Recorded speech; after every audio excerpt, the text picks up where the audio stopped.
excitement whatsoever. That's the thing is, like, even if it's a 13-10 game or 10-7 game, give me some excitement. Give me some big plays, some picks, some fumbles. Give me something. And my thing was, like, I've enjoyed defensive Super Bowls. Like, the Panthers and the Broncos, that was a defensive Super Bowl. But there was very memorable plays that happened. Like, the fucking Von Miller strip sacks. You know what I'm saying? Yep. Like, there was very memorable plays that happened. Like, that Super Bowl, the Gilmore interception, like the tip Tom Brady pass interception, like, it was nothing that I can go back to and be like, oh yeah, remember that play? And especially after it came after last year's Super Bowl, where there was so much offense from so many different facets.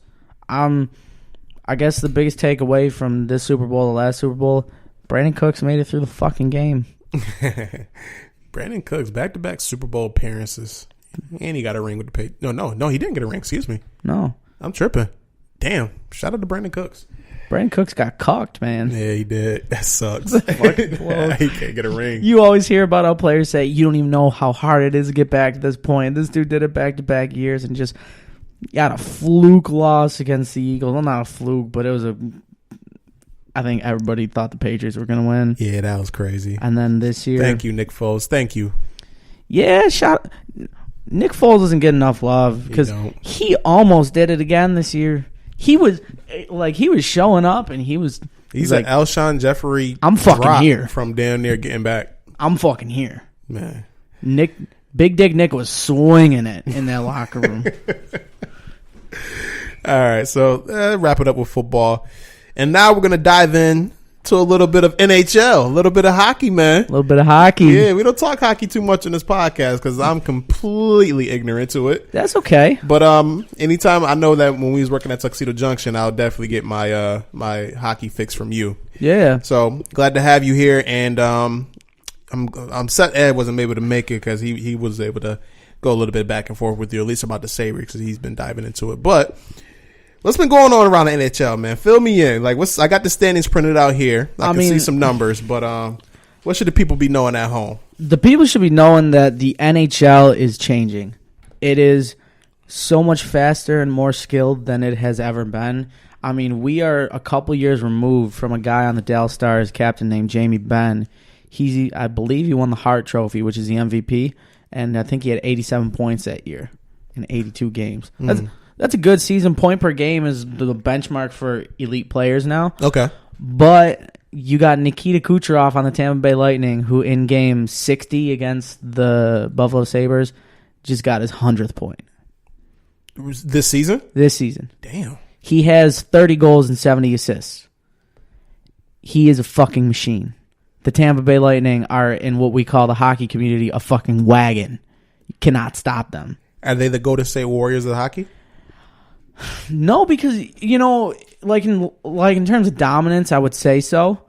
The Lightning, you could see on the standings, are 8-0-2 in their last 10. I know that the Warriors are 11-1 or 11-2, I think, with Boogie in the lineup so far.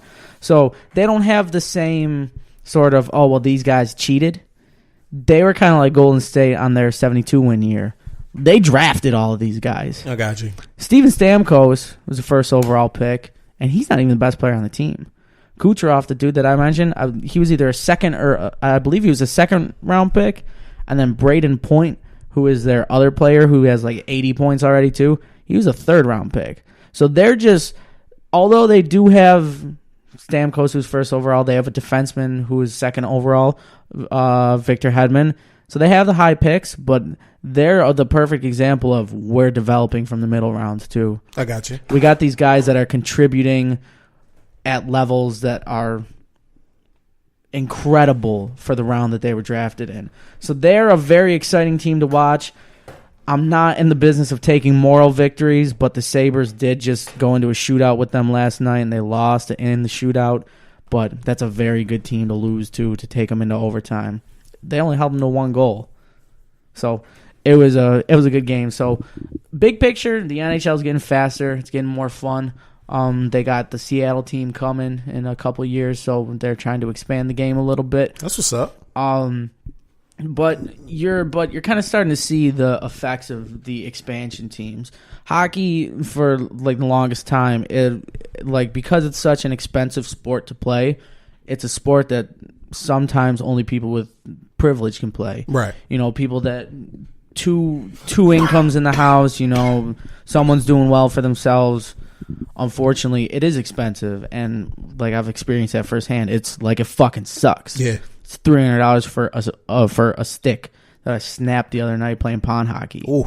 Yeah, but so because of the expansion teams, you're starting to see the ripple effects of that. You have a team that was added to Arizona, the Arizona Coyotes, the number 1 overall draft pick in the 2015 draft, Austin Matthews, superstar, face of USA hockey with Jack Eichel, Pat Kane, and all them. He was born in Arizona. His first hockey game was an Arizona Coyotes game. Phoenix at that time. But this year, the number 1 overall pick, Jack Hughes. The hashtag on Twitter is lose for Hughes because he's a damn good player. He was born in Florida. Not a typical hockey region. Your typical hockey regions in the States are Detroit, Minnesota, Buffalo. But now you get the Arizonas involved, and they're putting out the number 1 overall pick. Florida, the Panthers, they got the number 1 overall pick now. Mm-hmm.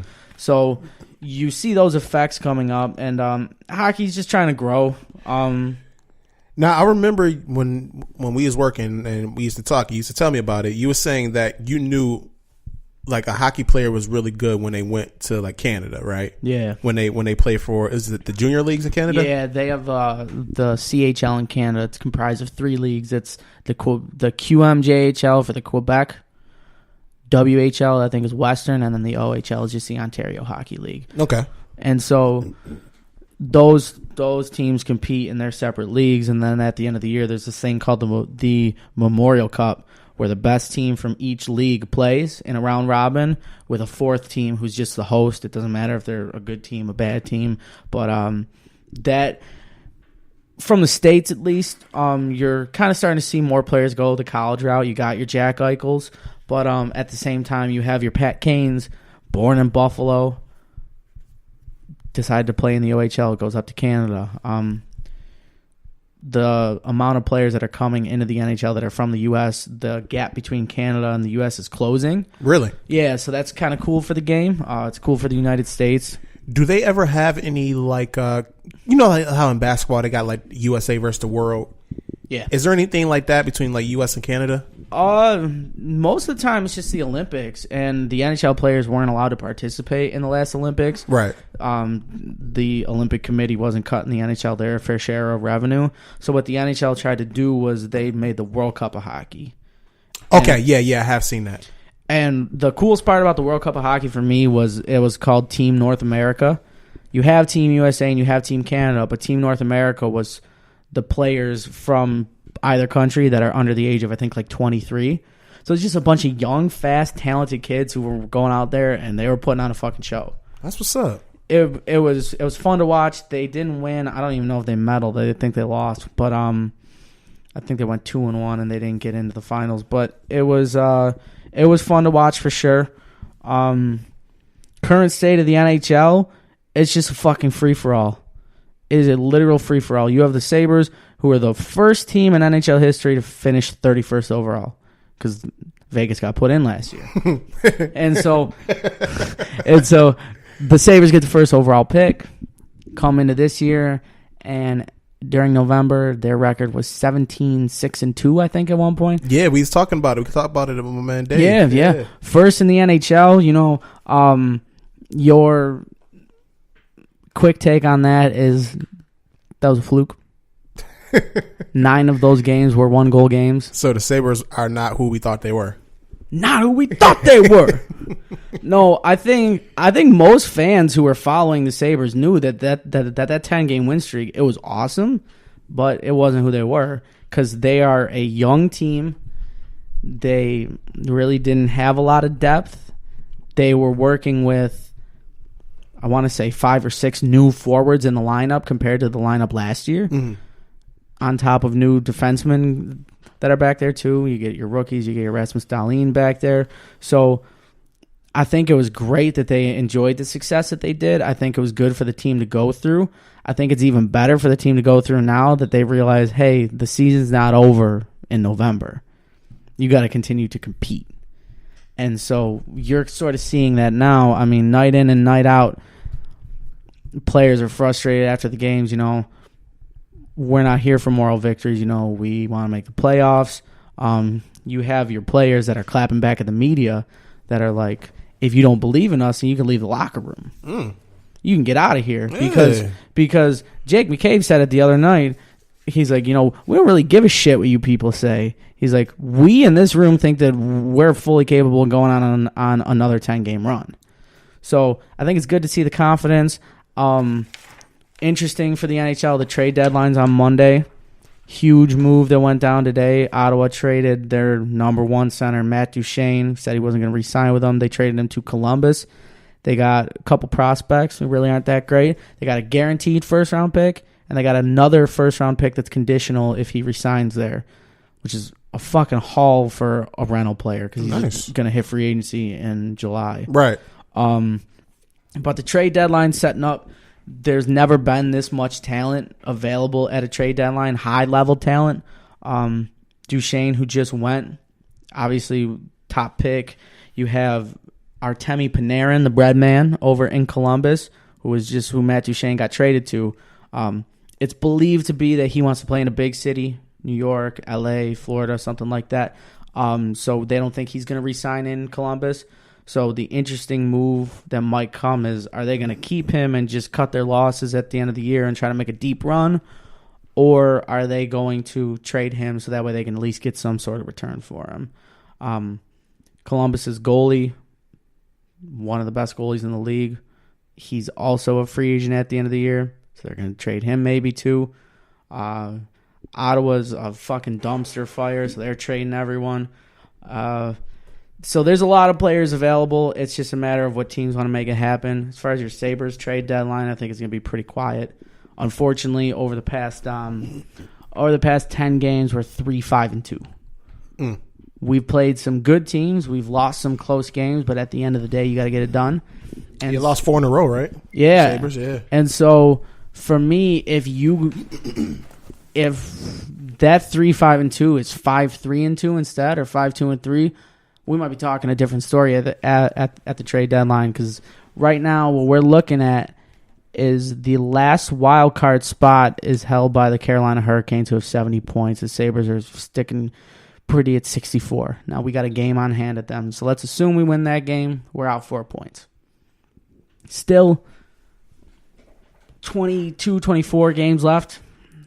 Some tough ground to make up because of the position that they're in. I don't necessarily see them doing much at the trade deadline. So, all right. So, for a couple of listeners out there, and for myself as well, how does the point system work in NHL? So, points win is 2 points. Overtime win is still 2 points. Overtime loss is 1 point. Loss is no points. What they're thinking about doing, or the idea that's been tossed around, is to incentivize players to stop playing for that little extra point to just take it to overtime. They were tossing around the idea of maybe making a regulation win 3 points, an overtime win 2 points, and an overtime loss 1 point. So, so I'm looking at the Lightning's record. It's 47-11-4. That 4 is overtime losses. Yes. Never knew that. I always thought that was ties. But there's no ties in hockey. No ties anymore, baby. We got shootouts now. All right.